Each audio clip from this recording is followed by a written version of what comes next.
What's up, guys? Mark here, Wired Kustoms Motorsports. I just got authorization that I can speak about this amplifier that Audio Dynamics is coming out with. They have a couple of them being aired in right now.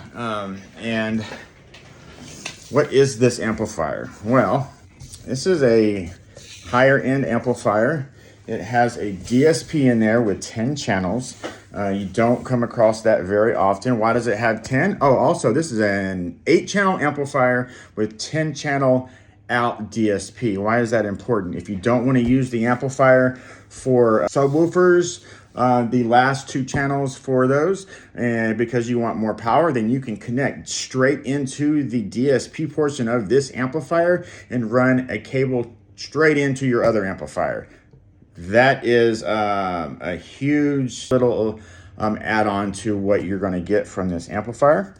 Also, I just went and compared everything to the other equivalents of JL Audio and Helix, and it's not even comparable on power. I am going to screen a picture of what it looks like and stick it in this video, but the amplifier looks amazing, or I wouldn't be talking about it, right? Because this is kind of a huge little deal here. Only super high-end-ish companies, as I like to call them, will have an amplifier to this caliber.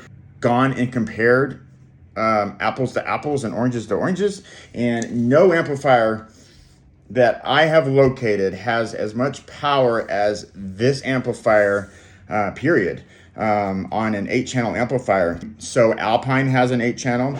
JL Audio has an 8-channel with a DSP for $1,700. I haven't stated how much this amp yet is, but it's $12.99.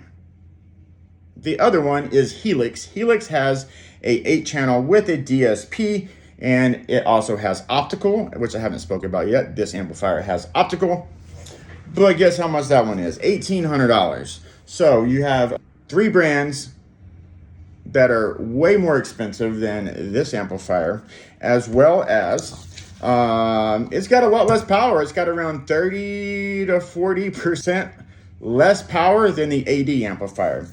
Speaking of the ratings, it's 110 watts at 4 ohms. At 4 ohms is the very important part, because the majority of stuff that we are putting in cars and trucks is going to be at 4 ohms. A lot of your amplifiers will have a 2 ohm rating. That's where their maximum specs are at. However, we really generally care about 4 ohms unless we're bridging or putting 2 pairs of speakers together, which isn't really normal. We don't do that very often here, at least. So like I stated, it's 110 watts at 4 ohms. The Alpine is 75 watts. The Helix is 75 watts. The JL Audio is 75 watts.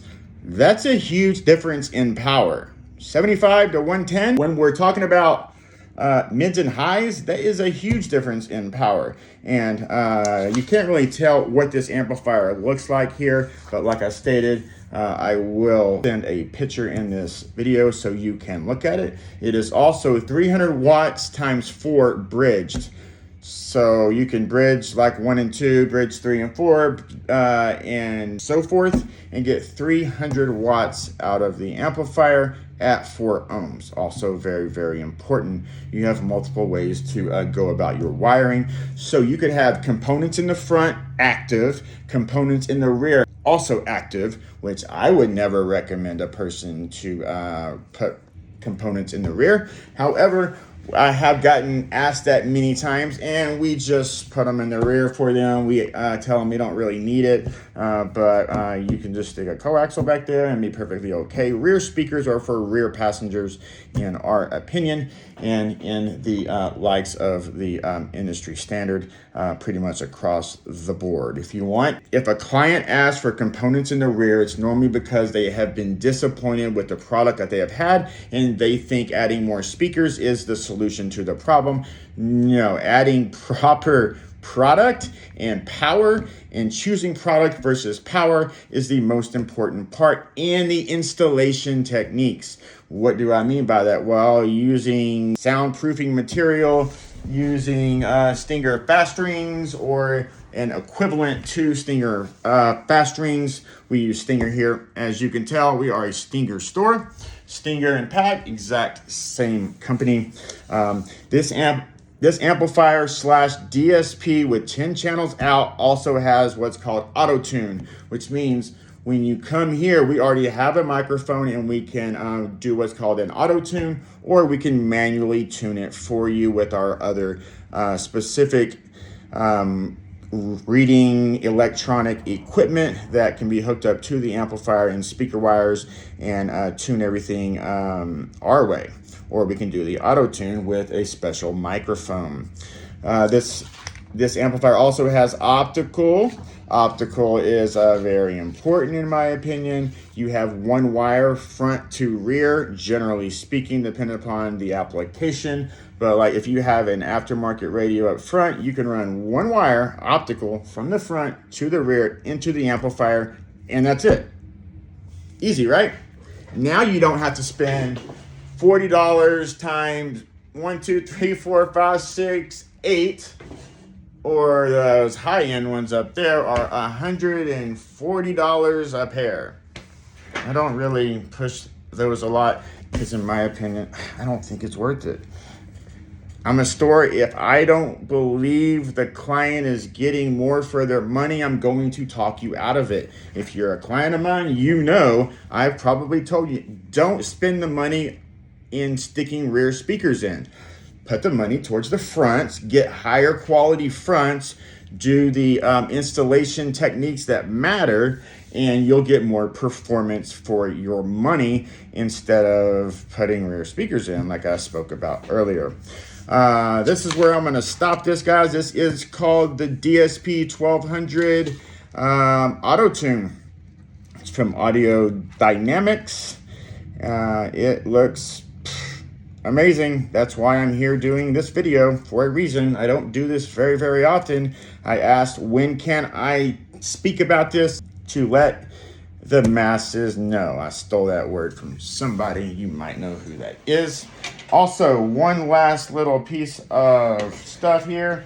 It does also have a stick. This is not the stick. However, you can put a stick in that is from AD and you can stream directly into the amplifier. Why is this important? This is important for many reasons.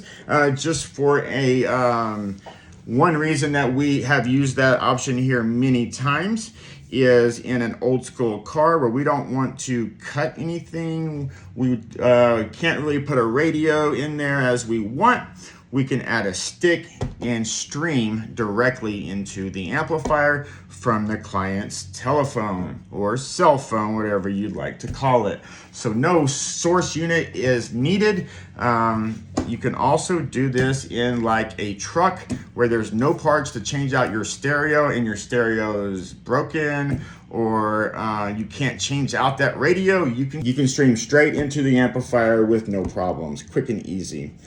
If you guys have any questions, 682-500-0209. Be sure and follow us on Instagram, TikTok, and on Instagram, TikTok, Facebook, and YouTube. YouTube is very, very important. You can get a lot of information from us out there, and that's where all of our content is stored, and people call us from all over the country based off of that one YouTube channel. Thank you.